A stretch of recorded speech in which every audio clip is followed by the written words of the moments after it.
kelas 12 Tata Busana. Beri tepuk tangan yang meriah.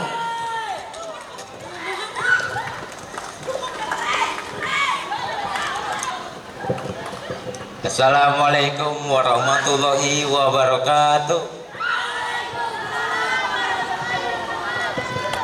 Cerita ini berkisah tentang seorang anak yang durhaka kepada ibunya sehingga dikutuk menjadi batu. Kisah Malin Kundang. Malin sebagai tokoh utama pada zaman dahulu di sebuah desa nelayan di Air Manis, Sumatera Barat. Hiduplah satu keluarga nelayan. Karena kebutuhan keuangan keluarga, sang ayah akhirnya memutuskan untuk pergi merantau menyeberangi lautan. Namun sang ayah tidak pernah kembali ke kampung dan meninggalkan keluarganya, istrinya Mande Rubaya. Sang istri kemudian membesarkan anak mereka, Malin, seorang diri. Oleh sang ibu, Malin sering dikundang-kundang, dibawa kemana saja. Oleh karena itu, sang anak mendapatkan panggilan baru, Malin Kundang. Malin tumbuh sebagai anak yang pintar, tapi sedikit nakal.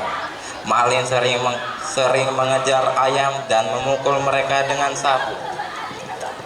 Suatu hari, ketika Malin sedang mengejar ayam, Malin terjatuh dan tangannya terbentur sebuah batu. Luka itu meninggalkan bekas di lengannya. Suatu hari, ketika Malin sedang mengejar ayam, Malin terjatuh dan tangannya terbentur sebuah batu. Dikenal batu menangis. Luka itu meninggalkan bekas di lengannya. Beranjak dewasa, Malin merasa iba pada ibunya yang harus bersusah payah menafkahi mereka, sehingga berniat untuk merantau bersama sebuah kapal dagang. Ketika menceritakan tentang niatnya, sang ibu tidak mengizinkan Malin untuk pergi.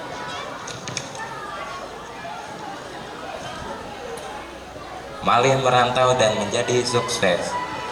Meski ditolak sang ibu, Malin tidak berhenti membujuknya. Melihat kegigihan Malin, ibu Mande pun mengizinkan pergi.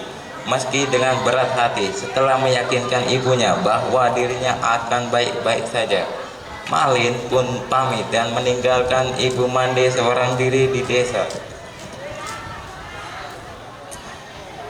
Ketika sedang berlayar dalam perantauannya, sebuah kejadian buruk menimpa kapal yang ditumpangi Malin, sehingga ia terdampar di sebuah pantai.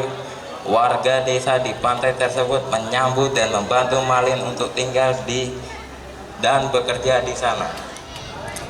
Sementara itu, ibu Mande tidak pernah mendapatkan kabar apapun dari Malin. Selepas kepergiannya, selama bertahun-tahun ibu Mande hanya bisa memandangi laut sambil berdoa agar anaknya selamat dan mengirimkan kabar atau bahkan kembali ke desa. Setiap hari ada kapal besar yang bersandar di desa. Ibu Mande selalu bertanya kepada nahkoda dan awak kapal tentang anaknya, namun tidak pernah ada yang membawa kabar atau titipan dari Malin.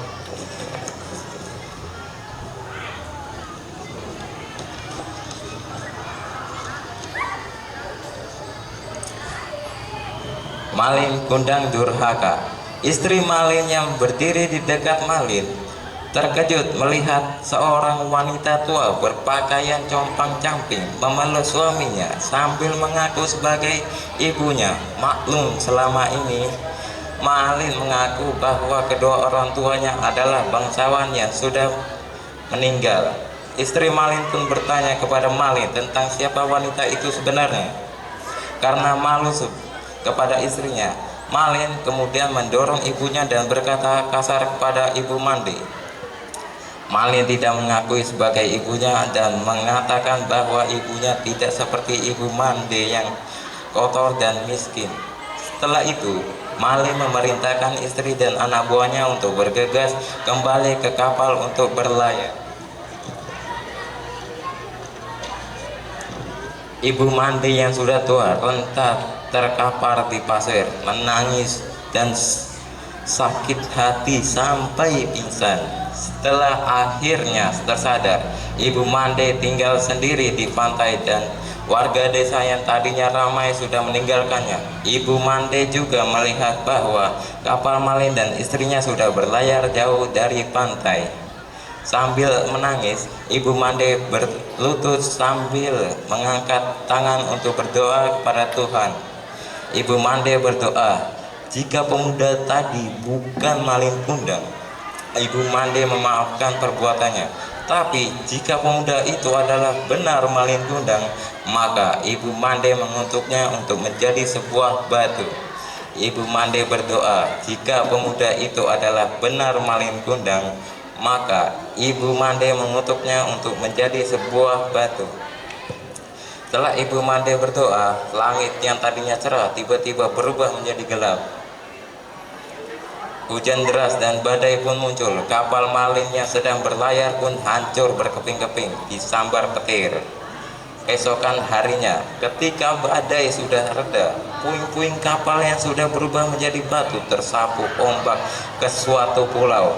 Di antara puing-puing yang terdampar di pantai, ada satu bongkah batu yang berbentuk seperti tubuh manusia yang menunduk, beserta ikan teri, ikan belana, dan ikan tenggiri yang berenang di sela-sela batu itu. Masyarakat setempat mempercayai batu itu adalah tubuh Malin yang dikutuk berubah menjadi batu karena durhaka kepada ibunya, dan ikan-ikan di sekitarnya adalah serpihan tubuh istri Malin yang sedang mencari suaminya. Pesan moral cerita Malin Kundang. Pelajari utama yang terkandung di dalam cerita Malin Kundang adalah seorang anak harus selalu menghormati orang tua yang telah membesarkannya. Selain itu, pelajaran lain yang dapat dipetik adalah kita harus selalu rendah hati dan tidak sombong dengan segala kesuksesan yang sudah diraih. Seorang anak harus selalu menghormati orang tua yang telah membesarkannya. Terakhir, kita juga harus selalu jujur dalam bertindak, karena kebohongan atau kecurangan yang dilakukan pasti akan terungkap di kemudian hari, sama seperti Malin yang berbohong akan latar belakang orang tuanya dan akhirnya menjadi durhaka karena malu terhadap kebohongannya sendiri. Sekian, terima kasih. Wassalamualaikum warahmatullahi wabarakatuh.